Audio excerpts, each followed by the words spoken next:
నా బర్త్డే ముఖ్య అతిథి రాఖీ. ఎందుకు ఈ మాట చెప్తున్నానంటే, ఈరోజు నా పుట్టినరోజు సందర్భంగా నాకు ముద్దు పెట్టి మరీ నాకు విషెస్ చెప్పింది మా రాఖీ. మాటలు రాకపోయినా మనుషుల కన్నా ఎక్కువగా మనల్ని ప్రేమిస్తాయి డాగ్స్.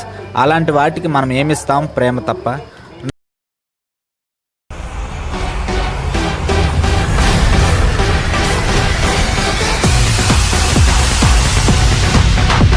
గైస్, నాకు తమ్ముళ్ళు లేని బాధ చాలానే ఉండేది.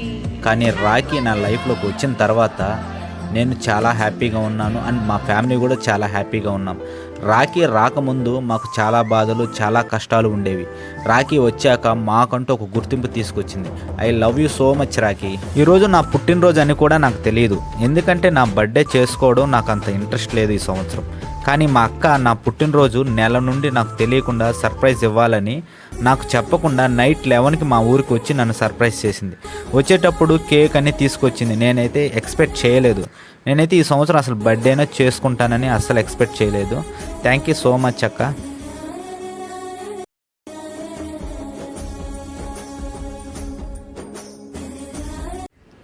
చాలామంది నేను అంత ఖర్చు పెట్టి బర్త్డే చేసుకున్నాను, నేను ఇంత ఖర్చు పెట్టి బర్త్డే చేసుకున్నాను అని చెప్పుకుంటూ ఉంటారు. కానీ ఇక్కడ ఒక ఇంపార్టెంట్ పాయింట్ ఏంటంటే, మనం ఎంత ఖర్చు పెట్టి చేసుకున్నాం అనేది ఇక్కడ ఇంపార్టెంట్ కాదు.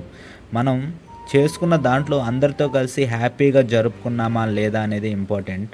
సో చాలామంది మనీకి ఇంపార్టెన్స్ ఇస్తూ ఉంటారు. సో అలాంటి వాళ్ళకి నేను చెప్పేది ఒక్కటే, ఫస్ట్ ఫ్యామిలీ, తర్వాతే మనీ.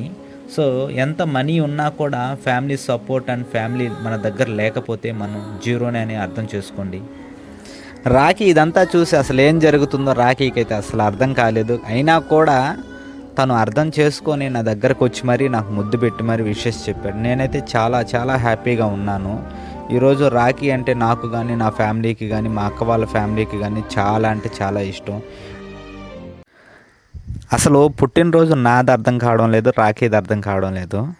లాస్ట్లో రాఖీ అయితే మా అక్క, మా అన్న, మా అమ్మ పెట్టిన కేక్ అంతా తినేశాడు. ఒరే వద్దురా వద్దురా అని చెప్పినా కూడా ఒక పక్క తింటానే ఉన్నాడు. ఈవినింగ్ ఎలా ఉంటుందో అయితే నాకైతే అర్థం కావడం లేదు. ఈరోజు నా పుట్టినరోజు అయితే నేను చాలా హ్యాపీగా జరుపుకున్నాను. మొత్తానికి మా అక్క వాళ్ళు ఇచ్చిన సర్ప్రైజ్ అయితే నాకు చాలా బాగా నచ్చింది. రాఖీ అయితే కేక్ అయితే తింటూనే ఉన్నాడు. Rakhi happy birthday.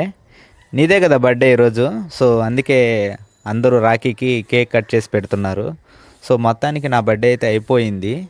ఈ సంవత్సరం అయితే నా బర్త్డే నేను చాలా బాగా జరుపుకున్నాను. అసలు ఎక్స్పెక్ట్ చేయలేదు. ఈ సంవత్సరం నా పుట్టినరోజు జరుపుకోవడానికి కారణం మా అక్క, మా అన్న మాత్రమే. సో వీళ్ళిద్దరూ నాకు తెలియకుండా మా ఊరికి వచ్చి మరీ సర్ప్రైజ్ ఇచ్చారు. సో బర్త్డే అయితే చాలా బాగా జరిగింది. అండ్ నేను మా అక్క వాళ్ళు కలిసి మాకు దగ్గరలో ఉన్న నెల్లూరులో ఉన్న ఎంజీబీ మాల్కి అయితే వెళ్ళాలని బయలుదేరుతున్నాము. సో ఇక్కడి నుంచి దాదాపుగా ఎంజీబీ మాల్ 40 కిలోమీటర్లు వస్తుంది. మొత్తానికి ఎంజీబీ మాల్కి అయితే రీచ్ అయ్యాము. సో ఇంకా లోపలికి ఎంటర్ అవుతున్నాము.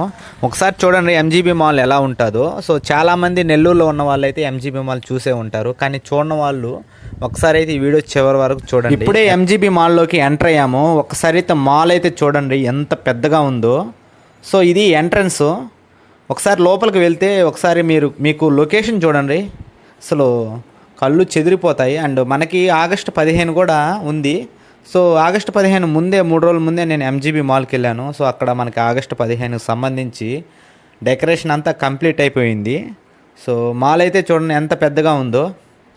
మన నెల్లూరులోనే పెద్ద మాల్ ఏదైనా ఉంది అంటే అది ఎంజీబీ మాలే. సో చాలామంది ఫెస్టివల్స్కి అలా ఇలా వస్తూ ఉంటారు. మోస్ట్లీ చాలామంది చూసేదానికే వస్తారు. ఇక్కడ ఏది కొనాలన్నా కూడా చాలా ఎక్కువ రేట్లు ఉన్నాయి. అండ్ మేము జస్ట్ ఎగ్జాంపుల్గా ఒక చిన్న పెప్సీ బాటిల్ అడిగితేనే దాని కాస్ట్ 100 రూపీస్ చెప్పారు. అండ్ బిర్యానీ అడిగితే ఏమో 200-250 రూపీస్ చెప్పారు. బయట కాస్ట్తో పోల్చుకుంటే ఇక్కడ డబల్ రేట్లు అయితే ఉంటాయి. అయితే మాల్ని బాగా ఎంజాయ్ చేయొచ్చు, బాగా చూడొచ్చు, ఫొటోస్ దిగొచ్చు, వీడియోస్ తీసుకోవచ్చు. మోస్ట్లీ చాలామంది వచ్చేది కేవలం ఫొటోస్ అండ్ వీడియోస్ తీసుకోవడానికి ఈ మాల్కి విజిట్ చేస్తూ ఉంటారు. చాలామంది తినరు. అండ్ ఇక్కడ ఏది తీసుకున్నా కూడా చాలా చాలా ఎక్కువ రేట్లు కాబట్టి చాలామంది మోస్ట్లీ ఇక్కడికి వచ్చి ఇక్కడున్న వ్యూ చూసుకొని వెళ్తూ ఉంటారు. అందుకే మా అన్న వాళ్ళని కూడా ఒక్కసారి నెల్లూరులో ఉన్న ఎంజీబీ మాల్ని చూడండి, చాలా బాగుంటుంది అని చెప్తే వాళ్ళు కూడా ఇక్కడికి వచ్చారు. సో అందరం కలిసి గ్రూప్ ఫొటోస్ అయితే దిగాము, వీడియోస్ కూడా షూట్ చేసుకున్నాము.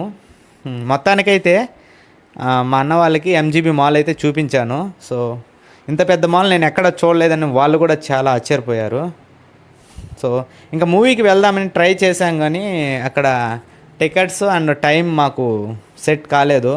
అందుకే కాసేపు అక్కడ కూర్చొని కాస్త స్టిల్ ఇచ్చి ఫొటోస్ దిగి అక్కడి నుంచి ఫైనల్గా ఇంకా మొత్తం తిరిగేసి అక్కడి నుంచి మేము ఒక రెస్టారెంట్కి వెళ్ళాము.